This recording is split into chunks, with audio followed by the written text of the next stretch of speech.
Hello, my name is Will Furlow, I'm Katrina Libera. And I'm Kaylee Cunningham. and we are Bluestone Consulting from James Madison University.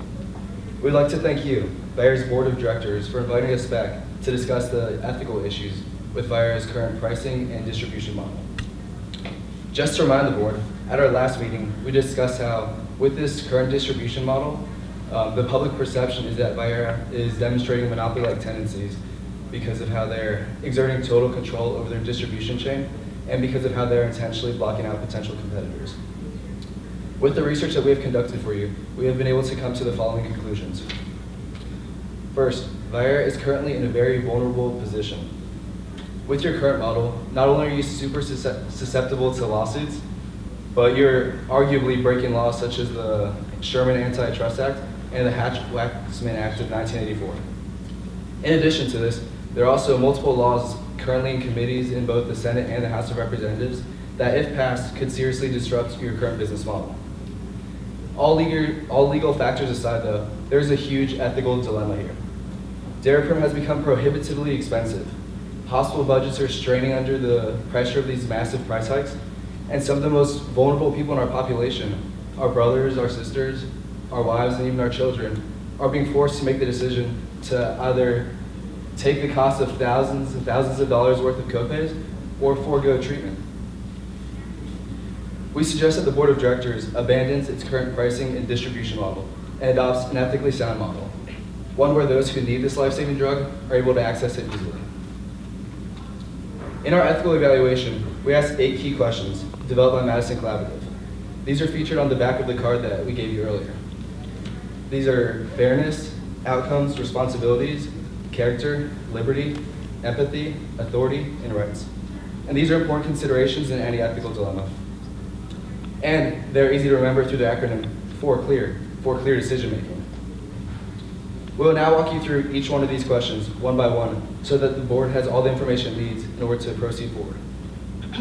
As Will mentioned earlier, the first of the 8 key questions is fairness. So in other words, how can Vair act equitably and make sure that they balance all interests of the shareholders involved? What this question really comes down to is how to balance the interests of the consumers and you as the board of directors. From the consumer perspective, the most pressing issue here is really the accessibility of the drug. More specifically, limiting the accessibility of the drug through unnecessary price increases.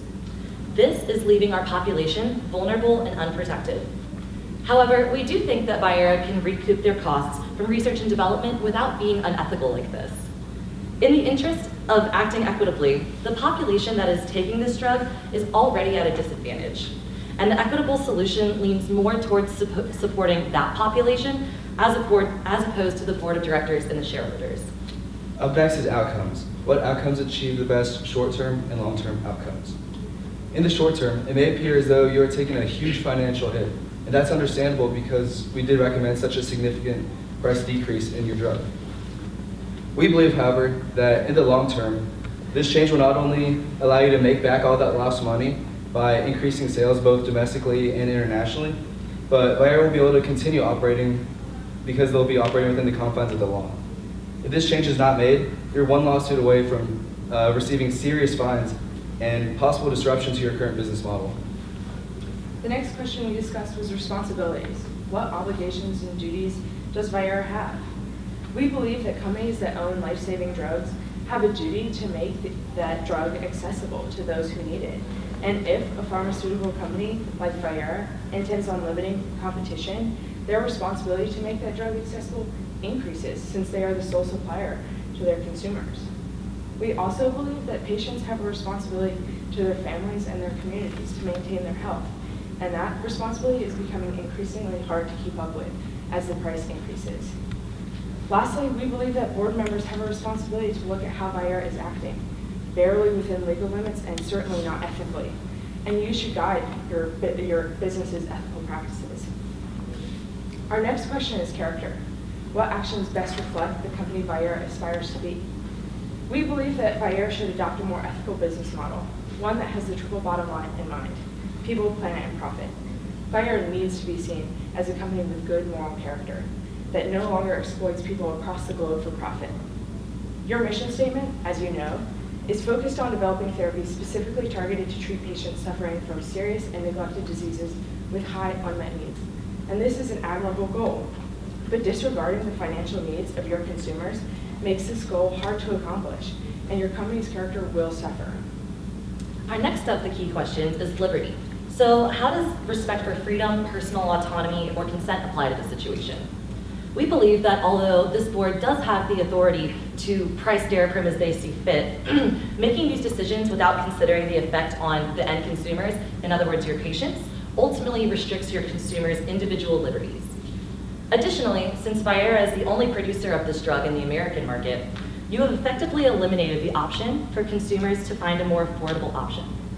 This, again, is quashing your consumers' individual liberties and financial freedoms when it comes to making decisions pertaining to their own personal health. We also believe that requiring people to pay such exorbitant prices for medications will limit their ability to take care of themselves as well as financially support their families in the future, and thus restricting your consumers' liberties even further. The next question we discussed was empathy. How do you feel about the way you treat your consumers? We believe it's important to include empathy into any decision-making process because without it, decisions can turn into heartless calculations. These consumers of this drug are vulnerable and unprotected. They are people dealing with taxing health issues and now financial strain due to increasing prices. It's easy to see how Viera's past practices have been unempathetic, but we believe that this is easy to turn around, that Viera can start implementing ethically sound and empathetic business practices. The next question is authority. What do legitimate authorities expect of Viera? We looked at both legal and industry standards as a guide. Viera is skirting just inside the legal limits and rapidly approaching serious legislative ramifications. As mentioned earlier, Viera is in violation of some of the most pertinent antitrust laws in America. We also compared Daraprim to drugs with similar patient size, and Daraprim is priced twice as high, 2 times higher than orphan drugs, despite the fact that Daraprim is not an orphan drug.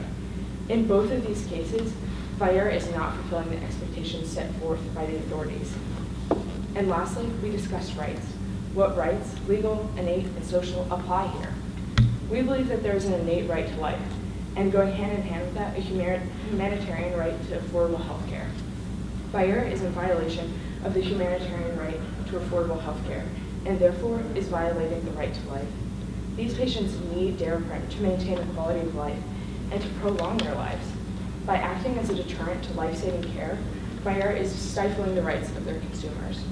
In times of crises, there are laws to protect people from unfair price gouging. So why does this not apply to this vulnerable population? We think it should. So based on these 8 key questions, we as Bluestone Consulting strongly recommend that Viera reduces the price of Daraprim to at least industry standards. This is a point at which we believe Viera will still be able to make profit margins that are competitive with some of the most expensive drugs in the market.